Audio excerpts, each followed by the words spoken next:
right, so tonight we're going to begin a new series that I called Sacred Chaos.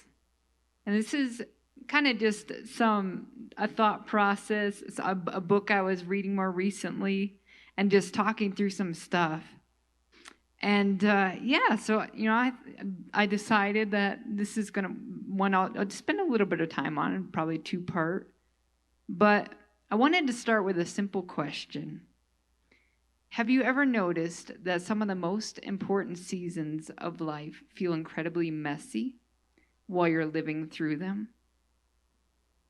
I think a lot of what like Ben shared tonight, I could resonate so much with it because it's like that is chaos. That's horror. That's everything that you would say as that is bad, that is wrong. And yet through it, you can see some incredible testimonies and transformation. And who's to say that the mess might be part of the process? It seems like those seasons in life, they usually are incredibly messy. When we look back, we can see the beauty after we get on the other side of a lot of those things. We can see that growth. We can see what God was doing. But when we're in the middle of it, it's very confusing. It's really uncomfortable. It feels unfinished, chaotic. There can be a part of us that's screaming, there's no way God could be in this. Most of us love the idea of transformation. We love hearing stories about breakthrough. Stories about resurrection of dreams, hopes. The stories of these people coming out of slavery, that's stories of resurrection. We love hearing stories about dreams coming true. But very few people like to talk about that strange place in between. That space between the promise and the fulfillment. The space between planting and harvest. The space between who we were and who we are becoming. And that space is where that chaos is. Its space is full of confusion, pain, brokenness, disorder. And the problem is that we've learned to associate these things with something that is wrong. That if God is present, then everything should make sense. It shouldn't be this messy. It shouldn't be this chaotic. So if God is leading, we think that we should have clarity. Or even more misleading is the idea that if God is leading, we should have certainty. That if we're hearing him correctly, we should know exactly where we are going and exactly the steps that we're supposed to be taking. Yet, when you read scripture, you don't actually see that. God shows up in the places that look unfinished. He shows up in the situations where things are so chaotic. It shows up to the people that they have nothing together in their lives. So tonight I want to consider a possibility. What if chaos is not evidence that God is absent? And I know you guys all know this, but there's a subconscious thing that I want you to challenge yourself to think about that subconsciously. Where do you struggle with that? What if chaos is often where creation begins? What if they are more entwined than we give them credit for? Genesis begins with chaos. Genesis 1, it says, "Now the earth was formless and empty. Darkness was over the surface of the deep, and the Spirit of God was hovering over the waters." Now, what is cool is it doesn't necessarily, when you read that, there's something so poetic about it, but that is true chaos. Nothing is formed. It's darkness. It's empty. It's void. But then you get this peace of just his presence there hovering. with it, entwined with it. And I love that the Bible doesn't begin with everything neat and organized. It begins with mystery, with darkness, with formlessness, with the deep.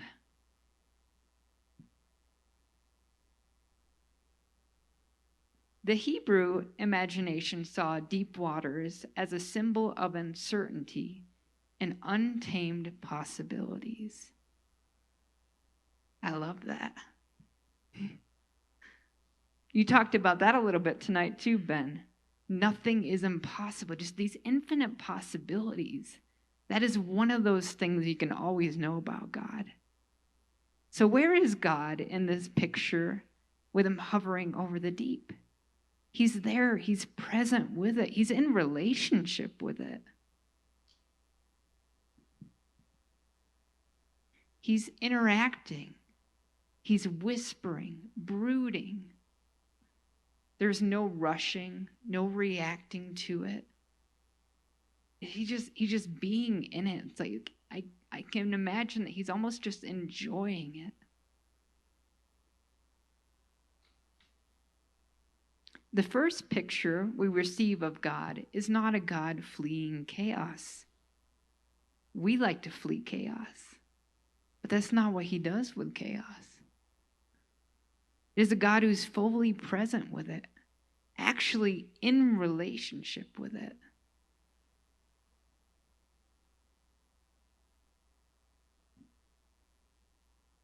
We want maps, but God gives invitations. One thing I know about me in my own life is I love having a plan. And I have gotten much better about this, much better. But I still notice that about myself. I like knowing where things are going. I like everything having its place and its purpose. I like having clarity, timelines, things that I can work within with a certainty. And I know I'm not alone in that. A lot of us like that. But life does not cooperate this way. And the more you fight that, the harder things get. So when you can learn to go with it, there is this enjoyment with being able to work with that, with the flow of it. I think about like people like Abraham in the Bible. He wanted a map. He wanted clarity. He wanted certainty.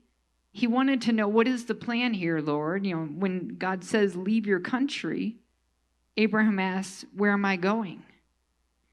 And God essentially says, I'll show you. So what he's saying is he's not giving him a map. He's not giving him any kind of step-by-step directions. He's just saying it is actually just about being with me and in relationship with me. And in that, we'll get there. So that's not a map. That's an invitation. And we see that over and over in the Bible. When we think about Moses, he had no idea he was going to be wandering around for as long as he did or how things ended up. But it was always about that invitation with the Lord. And Joseph, it was all about the invitation. Or Mary. I mean, there's example after example. And we can see it in our own lives. What about the disciples after the crucifixion? That looked like complete chaos. They thought they had a plan. They thought everything was going perfectly. They are with the one who's going to fix all the problems. And then he dies. That was complete chaos to them. And they must have thought, oh my gosh, like, did we screw up? Did he screw up? What happened here? But it's because it's all about the invitation and the unfolding. And he keeps us in that mystery. And in what happened, far more than they could have ever imagined, is what was fulfilled. So again and again, God's people find themselves in seasons where the next chapter hasn't fully appeared yet. But how many times do we often label those seasons as failures? What if they're actually a sacred period of time, that sacred chaos in the in-between? The space between. Because most transformation happens in that space between. You can even see this in creation. You have got the caterpillar turning to the butterfly. That space between is complete chaos. The caterpillar breaks down to a goopy mush and then rebuilds into something completely different. The seed and the flower. A seed safely in this, everything's safe. It knows what's supposed to, it knows this. That seed breaks open. It's exposed to the elements. All sorts of things start to change. It doesn't know if it's going to make it or not. It doesn't even know what's happening. And then later, it is a flower. Pregnancy and birth. I had to, laugh with this one because I'm like, how many women would think that was absolute chaos if they didn't really know what was going on? We are more informed now, so we know what is happening. We can even, have pictures to see the baby inside. But gosh, the things that the body is going through in that process, it is complete chaos. And then it produces life. Between Good Friday and Easter morning, like I mentioned before, that was complete chaos to those poor disciples. And then they experience something beyond their wildest imagination that then goes on to transform all of creation. So we celebrate the butterfly, but nobody talks about the cocoon. And yet the cocoon is where the transformation happens. That caterpillar literally breaks down before becoming something new. So like I said with the seed, that caterpillar, it's like that perspective. What is their perspective from what is happening, what they're experiencing? But then when they make it through, oh, wow, I could have never imagined this. So what if some of the seasons that we call chaos are really those cocoons? What if that breaking down, the enzyme that breaks down their body to a goop, what if that is really a season of being rebuilt into something beyond your wildest dreams that is all part of the process? What if God is doing something deeper than you can currently see?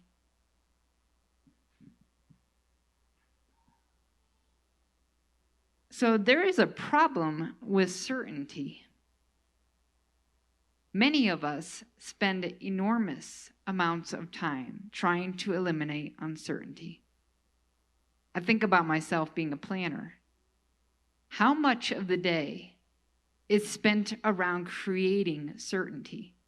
I'm trying to eliminate uncertainty, but I really can't. How much of my energy goes to that? Is that even what I should be using it for? I mean, I've been starting to question myself with that one. When I started thinking about this, there is a problem with certainty. We want certainty before we move, certainty before we trust, certainty before we hope, or before we say yes to something. But certainty is not one of the fruits of the Spirit. Faith is, trust is, love is, and hope is. So isn't that interesting? We tend to put the certainty before that. And certainty is not a language our Father speaks in.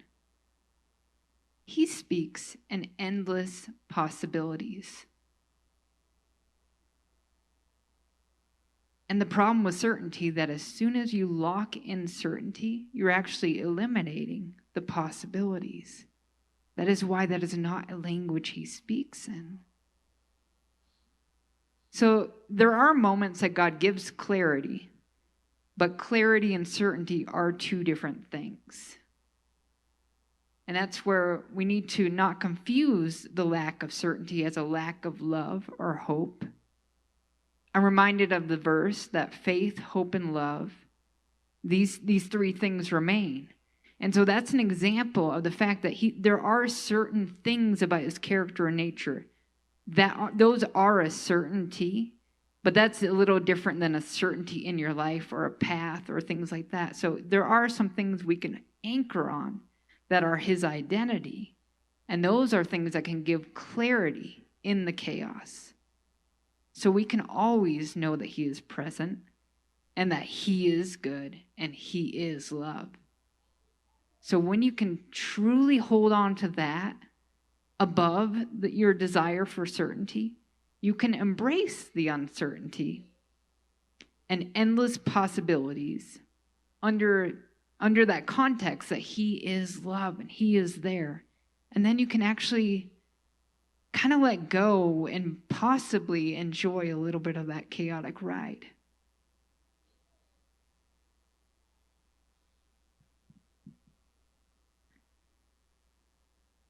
There are seasons where he seems to give enough light for the next step.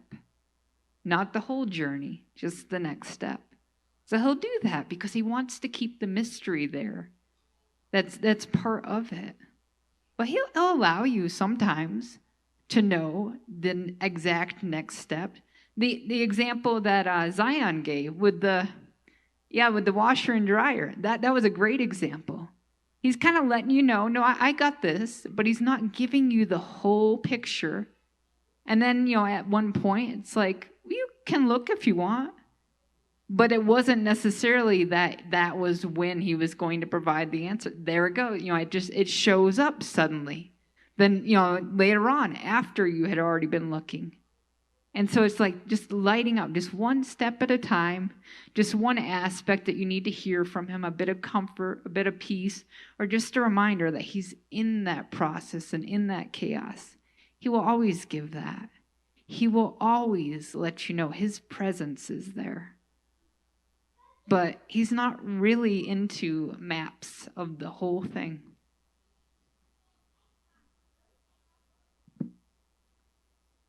So one of the things I find comforting about Genesis is that creation begins with presence, with his presence. Before God speaks light into existence, the Spirit is already there. It's already there hovering. That image is very maternal. I've heard it described like a bird hovering over a nest, protecting, warming, even like cooing, nurturing life before it emerges. I think many of us assume that God arrives after things get sorted out. And this, once again, it's also a subconscious thought because we know better than to actually say that, but sometimes our beliefs show otherwise.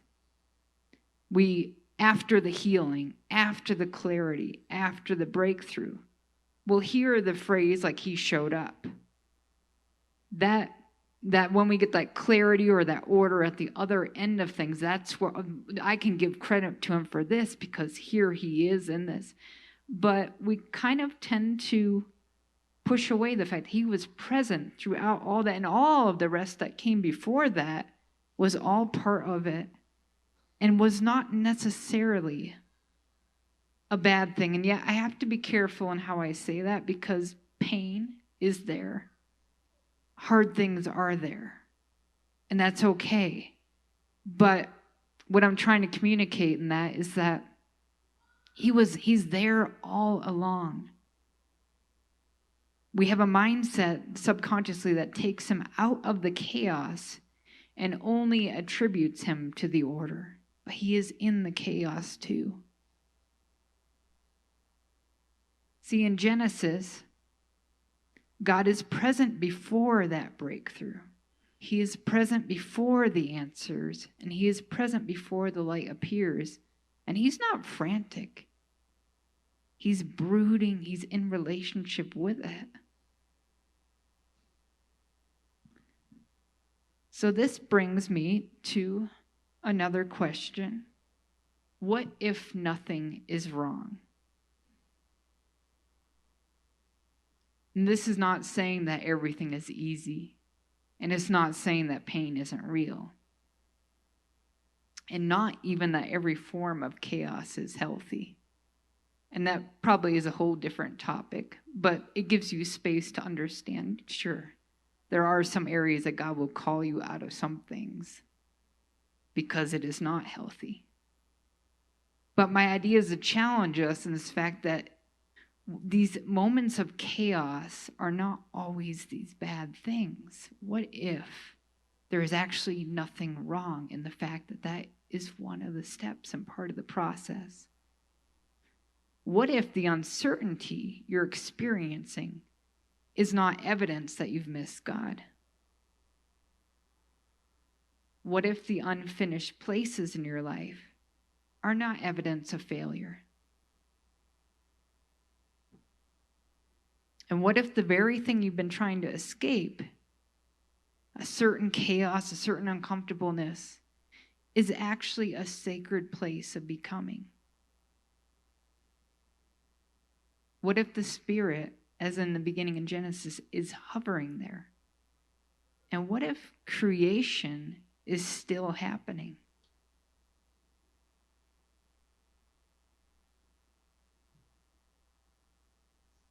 The image of the Spirit hovering over the dark emptiness and brooding over the chaos is like an image of God dancing with the swirling infinite possibilities of creation. Nothing has unfolded yet, but he's just enjoying the infinite possibilities. These unlimited possibilities, he's actually calling us to engage with and create with him in our own internal chaos. But to join him in that, you have to learn to not be afraid of the chaos. So I'd like us to take a few moments together, lead you guys into a short encounter. Close your eyes if you feel comfortable. And take a slow, deep breath.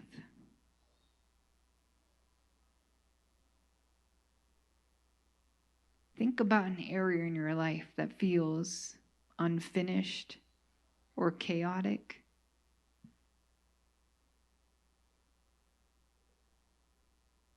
Maybe it's a relationship, a dream, a decision you have to make, a transition,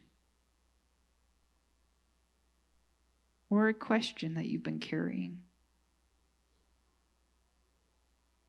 I want you just to notice it and hold it gently.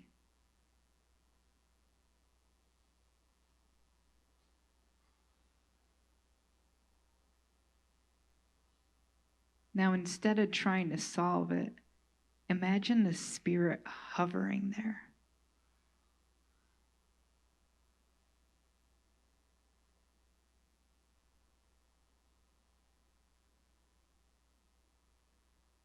And the Spirit is not judging it, not demanding anything of you, and not disappointed with it. Just simply present.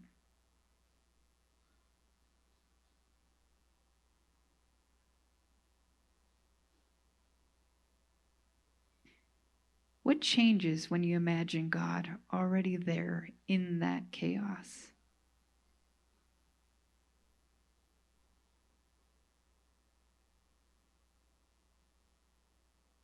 What if God's presence is not waiting on the other side of clarity? What if his presence is here and now?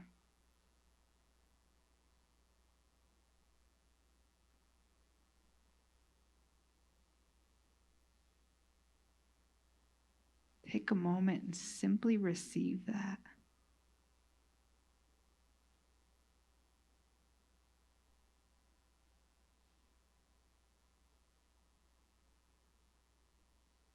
And ask him, Father, what would you like me to know about this moment of sacred chaos?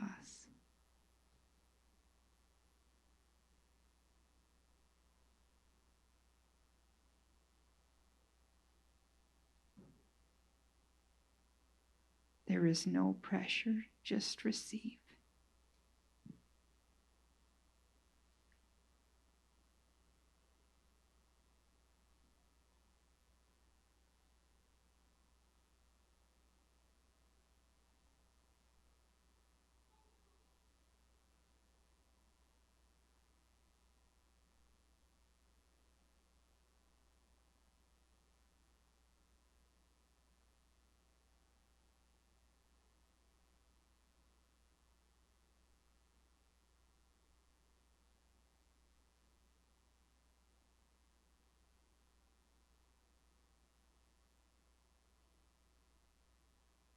You're welcome to stay in this place if you want to, and you can always revisit.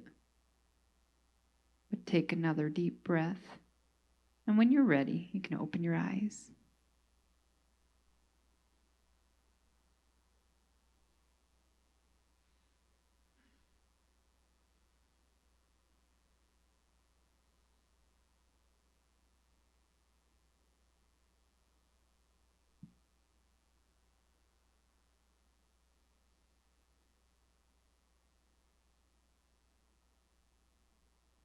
So in closing, I just wanted to mention maybe chaos is not the absence of creation.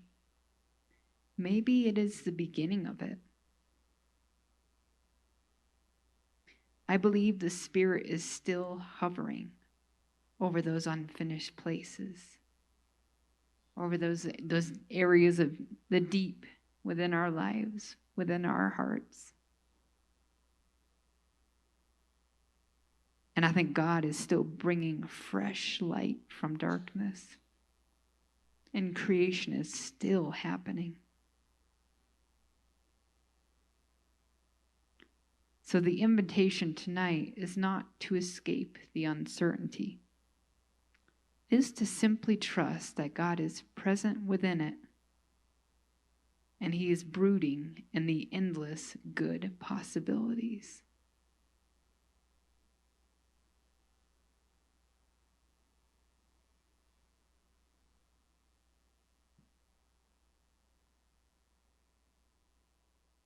So thank you guys so much.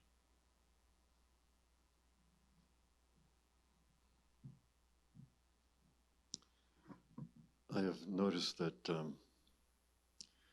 don't get caught up into the chaos. I had an experience last week. Jen's mirror busted on the driver's side. And so she asked me if I could replace it. And before I said yes, I wanted to see if I could. So I went into YouTube and looked at the videos and said, oh, yeah, sure, I can do this. So we got the part, and it was going so easy, coming apart. I mean, it was like, pop this off, take that screw out, take that screw out, pop that off, drop that down. And then to take off the fasteners that's bolted into for the mirror. I'm looking for the tool. And I've got all kinds of tools. But I could not find one tool that would go on that thing. And I had a socket, metric sockets, that I couldn't find. And so I searched, and I went through all my tools, and I got so caught up in the chaos. I was so angry to the place where, okay, I'll just go and buy another set of sockets. And on my way to get the socket, God broke through the chaos and reminded me that I had this one special tool that had a bunch of little pins in it. So when you put the socket on the object, the pins that touch the object push in, but the other ones surround it, so it's fastened. And I was able to take off the 3 nuts on that and get it through. Got it, put the new one on, tightened it up, put everything back together, done deal, It was a good day. But I got caught up in the chaos of this one tool that I could not find out of everything.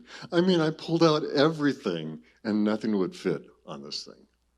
But God breaks through, and He's done it before, and He'll do it again.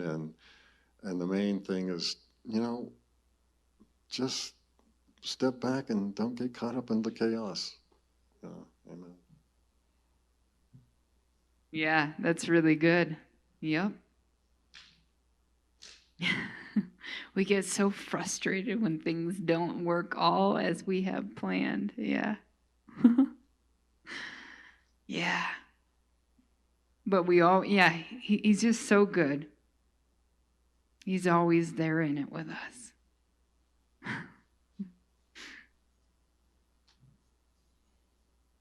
Oh, Shannon, go ahead.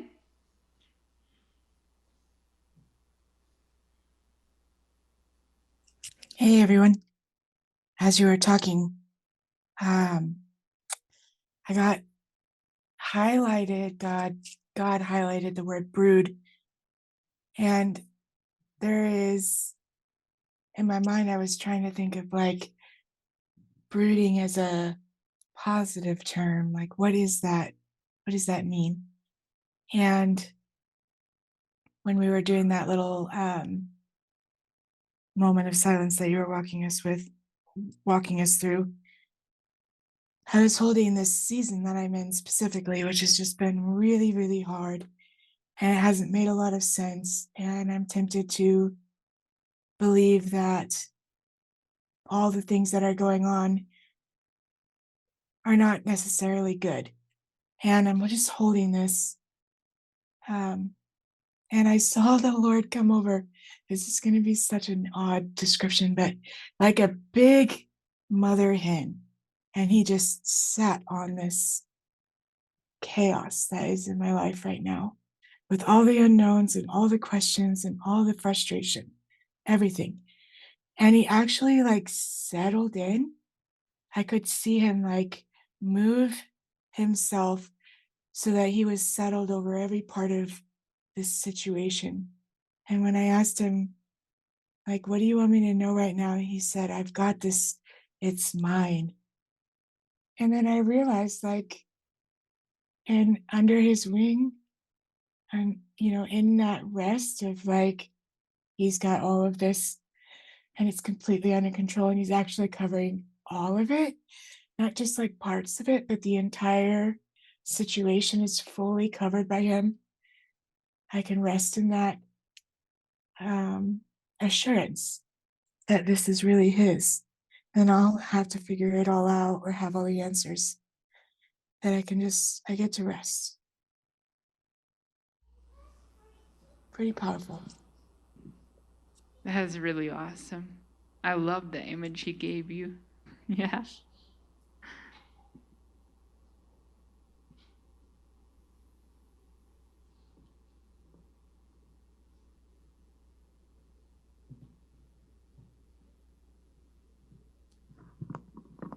So I'd be curious to know if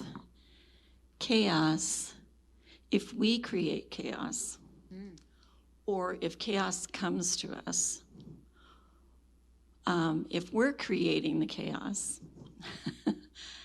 how do we function in that? Like, we may not even know that we're the one creating the chaos. And so that would be my first part of the question.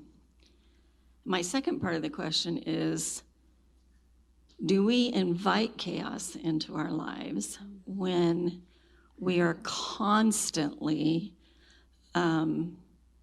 available to other people's drama, politics, do you vaccinate or don't you vaccinate, whatever it is, right? So do you think that at the core of things, chaos, I would agree, I do believe that chaos can cause us to grow in multiple ways. But do you have any thoughts about that chaos, when we're creating chaos, or are we participating in chaos? And what does that say about us? Anyway, go ahead. I'm curious. That's a big, yeah. And since I'm just kind of reacting to it, I don't know if I will fully have a fleshed out answer, but my That's thought fine. is there was chaos to begin with, because in Genesis there was chaos, but that was endless possibilities, and it has no power in itself except for the one who's interacting with it. And so you have all these good possibilities because the one who's interacting with it is operating just purely out of love and goodness. And so what he creates with that, yeah, so I think in that case, okay, so that is all positive, even if it's uncomfortable. But because we are created in his image, we have that incredible ability to create that we don't really know all of what we can do yet. So just like kids, we kind of make a mess sometimes. And so I do think we can create chaos, but it doesn't mean that it doesn't have the possibility to have good possibilities. Maybe it's what we're allowing to be created from it. And as we're still learning, we can mess up. But luckily, he is such a good father that he has a way of, when we learn through the process, what you get to watch, like that watercolor that maybe a kid, they're trying to create something, they create this chaos, it's, fingerprints all over the wall. And then the parent comes in and it's like, okay, if you're in a good state as a parent and you're able to, okay, what can we do? Like, Oliver, you know what? Let's create this into this beautiful thing, and maybe we'll paint over it later, but we'll just have fun with it for now. But it's like he can do that with the bad possibilities that we might bring out of it and still use it to teach us something incredible, that now we can go to these areas of that voidness and create good possibilities and pull good things out of it. And then I also do believe what you tend to exude, you tend to bring to you. And so if you're operating out of a place of a lot of anxiety, a lot of chaos, a lot of creating situations over yourself that are not positive, I do think you have a tendency to bring some more of that into your life. But still from that same place, it doesn't mean that chaos that's being brought is bad. It is energy. And he's going to teach you what you can do with it, how you can positively create something good out of it. But it's a learning process. Yeah, I was just thinking about that. So it made me think about like hurricanes or tornadoes. Yeah. They're just chaos as they're coming towards you and everything. But there's a point where the eye of the hurricane or that little funnel of the tornado, it's like real still. It's real quiet. It's real, and the next round of chaos is coming as it's traveling by. I wonder if there's a way that we could be in the, so to speak, in the eye of the hurricane while the chaos is going around us, and find our peace and find our rest and find our character to say, okay, God, like Richard was saying, this is all around me, and I can't find my tools, and maybe it's just finding that place of in the midst of the chaos. Yeah. That's the only way I can express it. But anyway. Yeah. Anyway, thanks. Yeah, that peace in the storm. Yeah. It's not about just the storms going away. Finding that within it. Yeah. So in the Bible, the sea is, like you said, a metaphor for chaos. And it can't, and there's a situation where Yeshua is walking in the chaos. The disciples are in a boat and they're in the midst of all of this chaos. And Yeshua is walking leisurely in the chaos. And he gets in the boat and they're scared to death. And these are seasoned fishermen who think they're going to die. And he speaks to the chaos, be still. And the chaos is gone. And I encounter that a lot, especially when I lose something that I'm not supposed to lose. I put everything where it's supposed to be. Should never have to look for anything, but every once in a while I do. And that is a pet peeve of mine, and my chaos blows up. And I have to step back and talk to Daddy about it and just maybe I'll find it. Most of the time I do. Most of the time it's sitting right there on the desk. Then I've just looked over it. But we can speak to that chaos in ourselves and around us. And I want to step back from saying the chaos in myself, because I think like you were saying, I think, Vicki, inviting that chaos in, maybe letting it become a part of me when it's not a part of me. Yeah. Love, joy, peace, patience, kindness, goodness, and all of that's a part of me, not the chaos. So I need to speak to the chaos. Yeah, absolutely. I'm reminded, I will get to you, Don, in 1 second, because I'm reminded of a testimony. I'm sure Ronnie would be okay with this, but it's like he was a perfect example I thought of when I was thinking of the chaos and the creativity and the good that can come out of it. When he went through that horrible situation financially, that was true chaos. That was so inappropriate, such a huge fear of, just having so many things being taken away from that he had worked so hard for, the certainty that he created around him, and just having that happen overnight. And yet in that, he's now in a place where he has learned something new that he can use to help other people and to even build back within his own life what was taken. And that's an example in which that chaos actually, it created something. It created something for him. But he did have to learn through it. He learned to trust in the Lord and his presence through it and to ride that storm out, and it created something good. And yet it could have resulted, and yet he could still be in that situation banging his head against a wall.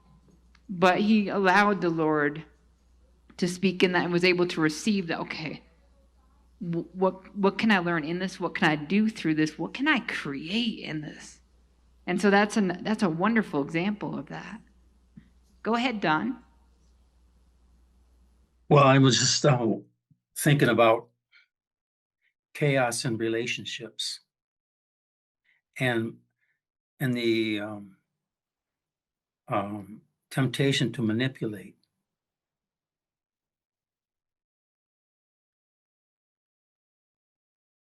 I'll just leave it at that.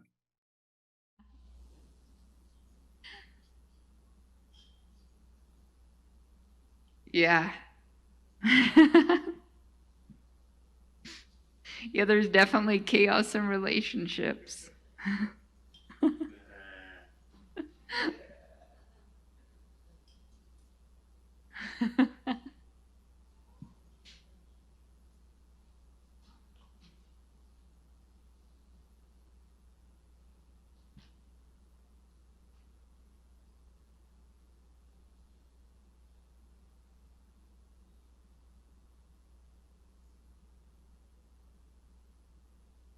Well, unless anyone else has any questions or comments,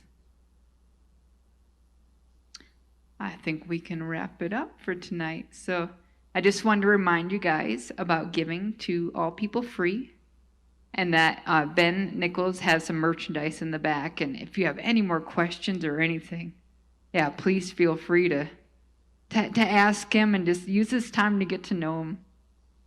And yeah, thank you, Zoomers. Really appreciate you guys. Bless you all, and happy Father's Day. Bless you guys. Yeah.